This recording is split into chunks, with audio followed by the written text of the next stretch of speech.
ओम शांति। दुख अशांति जीवन में आना स्वाभाविक है। कई बार हम छोटी छोटी बातों में दुखी हो जाते हैं और कई बार लोगों की बातों से अशांत हो जाते हैं। लेकिन जब दुख अशांति जीवन में आती है, कई बार अपने ही हमारा साथ छोड़ देते हैं।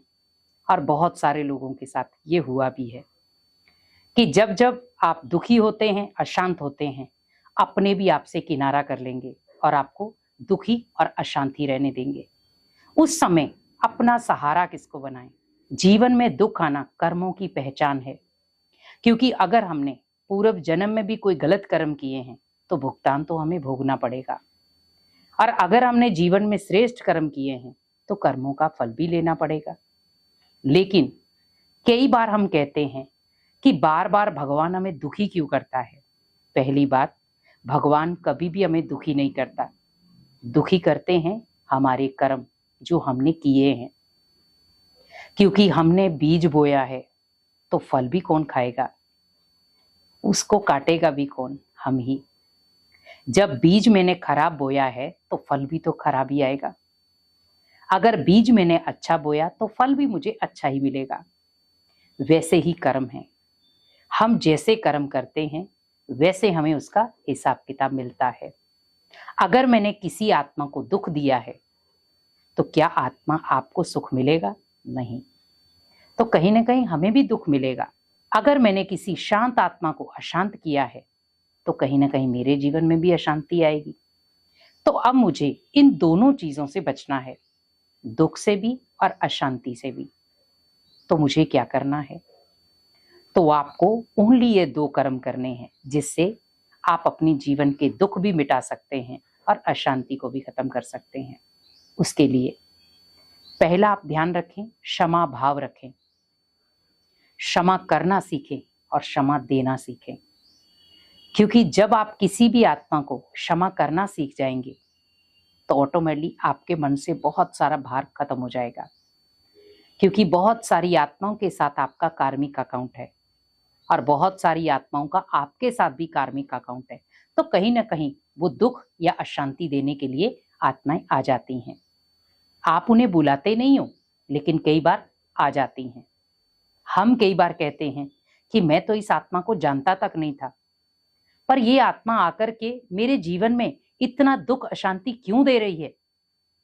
मैं पहले बहुत सुखी था, लेकिन जब से ये आई है तब से कोई ना कोई दुख अशांति है। कारण, क्योंकि उस आत्मा के साथ आपका कार्मिक अकाउंट चालू हो गया है। पहले नहीं था, लेकिन धीरे धीरे कार्मिक अकाउंट शुरू हो गया। और ये आप इजीली देख रहे हैं। अभी कार्मिक अकाउंट जब तक आप पूरा नहीं करेंगे तब तक आपको भोगना पड़ेगा। व्यक्ति उन कर्मों से कभी नहीं बच सकता जो कर्म आपने गलत किए हैं। सत्कर्मों का आपको फल जरूर मिलेगा, लेकिन बुरे कर्मों की सजा भी तो मिलेगी।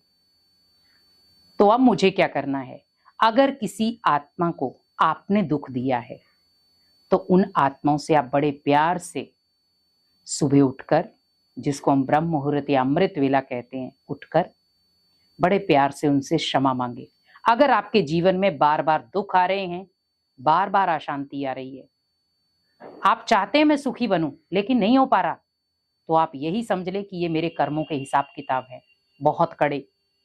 तो अब मुझे क्या करना है? उनको खत्म करना है। और खत्म करने का उपाय है मेडिटेशन। और मेडिटेशन में भी आपको क्या करना है? उस आत्मा से क्षमा मांगनी है।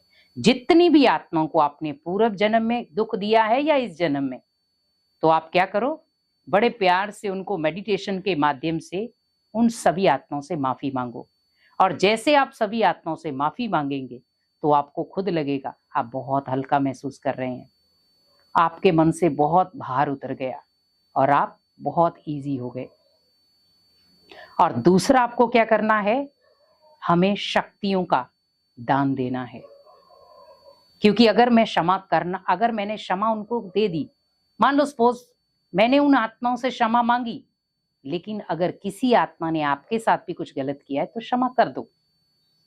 आप भी करना सीख जाओ और क्षमा मांगना भी सीख जाओ।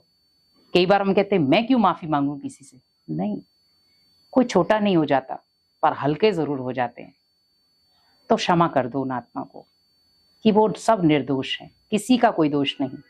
हर एक आत्मा कर्मों का हिसाब किताब लेकर आई रही थी। मैंने भी बहुत सारी आत्माओं को दुख दिया है, तो उनसे मैं क्षमा मांग रही हूँ, और अगर किसी ने मेरे को दुख दिया है तो मैं उन्हें क्षमा करती हूँ। और वहीं पर आपको दूसरा कर्म क्या करना है, अपनी चिंतन की धारा को बदलना है। क्योंकि कई बार अगर कोई आत्मा आपको दुख देती या अशांत करती है, हम उसके बारे में बहुत ज्यादा नेगेटिव सोचते हैं। नेगेटिव ना सोचे, क्योंकि उससे आपका कार्मिक अकाउंट फिर बढ़ जाएगा।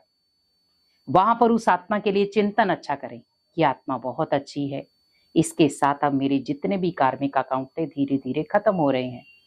ये आत्मा अब मेरे साथ बहुत पुण्य कर्मों का लेन देन करेगी। अब कोई पाप कर्म हम दोनों के बीच में नहीं होगा। ये आत्मा मेरे लिए बहुत शुभ है। इस आत्मा का बोल, संकल्प, कर्म बहुत अच्छे हैं। उसकी विशेषताओं को देखो, क्योंकि जब आप किसी की विशेषताओं को देखते हैं तो आपके अंदर भी विशेषताएं आएंगी। लेकिन जब आप किसी की कमियों को देख रहे हैं तो आपके अंदर भी कमियां आएंगी, और जो दुख अशांति का कारण बन जाएंगी।